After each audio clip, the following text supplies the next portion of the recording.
Today's video is about understanding business intelligence.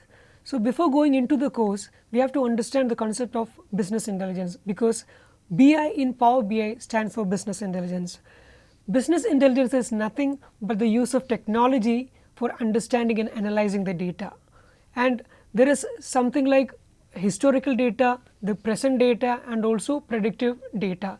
Otherwise, we have the historical data of a business, we have the present data, and with using those data, we can also predict the future trend and pattern in the business.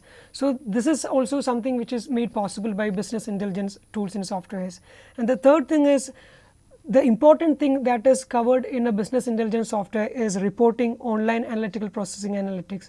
These are the main functionalities of a business intelligence software. So there are still other software like text mining, predictive analytics, prescriptive analytics, benchmarking, etc. But these things also includes a little bit of coding.